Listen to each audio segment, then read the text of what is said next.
Hello and welcome to my first readout session of this year 2021. So one more time, wish you all a very happy new year, and I'll be reciting 3 poems today from my anthology of poems from my attic, A Journey Through 108 Shades, and as such it's my third readout session in the series. Yeah, so this one is this poem is entitled Teenage Fancy, poem number 2 on page 4.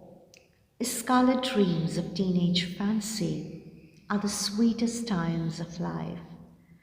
Red roses with a sprinkled dew, like pearls on twigs of fresh love, shine. On the pink matte glaze of letter pad float hundreds of unseen dreams. Heart does bubble with feelings unknown to pen down all that is unheard. Saving coins to buy someone a romantic card, a cassette of classic love songs too, is the gift's part. Eyes shining like a jewel kept within the chest of gold, dreams glow in faith of love as if they will never grow old. Well, the next one is Innocence Cannot Be Betrayed. It's poem number 86 on page number 119. And Gunjan Mishra Verma, my dear friend, you wanted me to read this one out that day in our program from Gunjan's attic to From My Attic. So here's this one especially for you. Innocence cannot be betrayed. She never knew anything beyond a selfless care. She thought others were like her, honest and fair. She walked in grace, extending courtesies to all, though mysterious and alert, got trapped by a woman's call.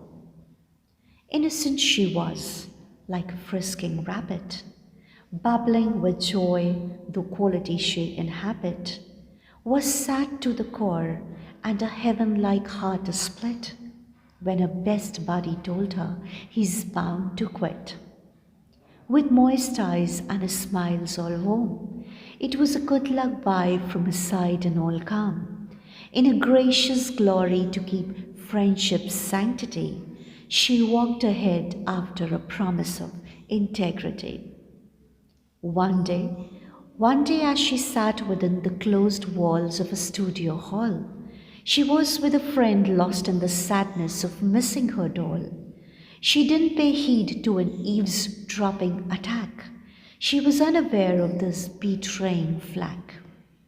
The sister in disguise enduringly hugged her heart, convinced her she would help her by all heart. It was hard for the girl to trust an unfamiliar face. A stranger's assurance too carried a weird taste. Friendship is supreme, and maybe it's a God-sent gift to bridge all gaps for lights of love to lit. The girl forced herself to trust an unknown, unaware of the scheming side of the sister clone. With hatred in eyes and malice at heart, sister gave her a hug and a warning to part. Later she wove false tales brewing a bore. She cheated on God, for which she has to account for. Misapprehensions, pains, and misery she spread. Scattered friends, tarnished image, falsehood she bred.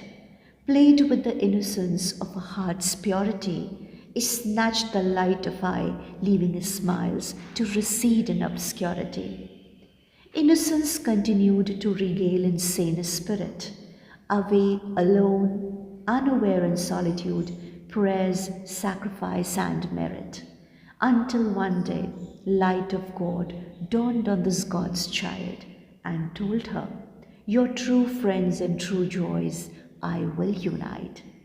A scheming mind, while playing its part, forgets that destiny too has a flow chart. Every truth shall triumph no matter what, for friendship and love is God's handwritten plot. And the last poem is entitled Face. It's poem number 89 on page 123. Well, it's a short poem and it's beautiful, it's meaningful. I like it. Face. Our thoughts are reflected through our eyes. What we carry in eyes is sketched on mind and is mirrored on face.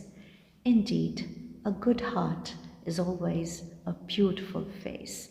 So thank you so much for joining me on this readout session. And from my attic, it's available on Amazon, and it's also available at St. Paul's Book Center, Prayagraj, Universal Book Depot, Prayagraj, and Universal Book Company, Prayagraj. And yes, online it's available on Amazon.